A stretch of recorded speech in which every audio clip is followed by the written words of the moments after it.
నమస్తే అండి, నా పేరు విశ్వసేతునాథ్ రెడ్డి. సో మీ ఏపీకి తెలంగాణకి జియాలజిస్ట్ వర్క్ చేస్తామండి.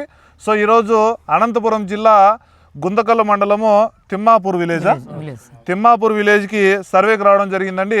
సో ఒకసారి ఇక్కడ చూడండి. సో ఈ రైతు ఇది ఎన్ని అడుగులు వేసి ఆపేసినావు అన్న? 40 అడుగులు సార్. ఇది 40 అడుగులు. 40 అడుగులు వేసి నువ్వు ఎందుకు బోర్ ఆపేసావు?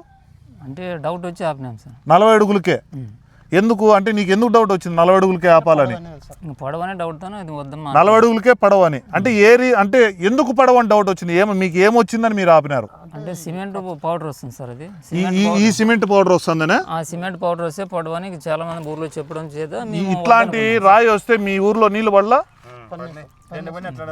దండి పడినాయి. అయితే నువ్వు 40 అడుగులు వచ్చిందని బండ బాగా గట్టిగా వస్తుందని చెప్పేసి నువ్వేం చేసినావు? బోర్ ఆపేసినావు. చూడండి రైతులారా, ఈ బోరు 40 అడుగులకే ఈ రైతు ఆపేశారు. సో ఇలాంటి తప్పులు చేయకండి. అంటే మామూలుగా మనకు పొరలు వచ్చేది బండలలోనే పొరలు వస్తాయి. మీరు 40 అడుగులు కాదు, ఆ 40 అడుగులు బోర్ వేసేదానికన్నా మీరు అసలు ఆ బోరే ప్రయత్నించకుండా ఉండేది. సో అప్పుడు ఇంకా మనకి ఇంకా ఏమైతే దీంట్లో ఇప్పుడు ఖాళీ గ్యాపులు ఉంటాయి. ఇది ఎన్ని ఎకరాలు? 3.5 ఎకరా పొలము. సో మనం ఒక బోర్ను ఫెయిల్ చేసుకుని దాని అర్థమైంది మన పొలంలో ఉన్న నీళ్ళని అనవసరంగా కొన్ని నీళ్ళని ఊరికే ఈ బోర్లో వేసినట్టు ఉంటుంది.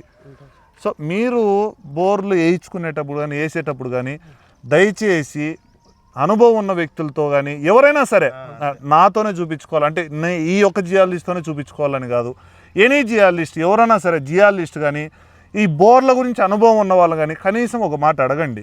అయ్యా నేను ఇట్లా బోర్ వేయాలనుకుంటానా, నేను ఈ నడువులు వేసినాను. సరే మీరు ఆపేటప్పుడు ఈరోజు బోర్ పాయింట్ చూసేటప్పుడు ఇంతమంది వచ్చినారు, ఇదే బోర్ వేయేటప్పుడు ఈయన చుట్టుకారం ఇంతమంది వచ్చింటే సో ఈ బోర్ అనేది 40 అడుగుల కనీసం 100 అడుగులన్నా వేసిండాలా. నేను అడిగితే ఈయన ఏమంటాడు, ఈ ఊరు చుట్టుపక్కలంతా 40-50లోనే పడతానే అంటారు. కానీ ఒకటి ఇక్కడ బోర్ వేస్తే 3 ఇంచులు నీళ్ళు పడతాయి అనుకోండి ఎగ్జాంపుల్. అదే సో మనము ఈ ఏరియాకి వస్తే ఇక్కడ మనకు 3 ఇంచులు పడతాయా? పడవు.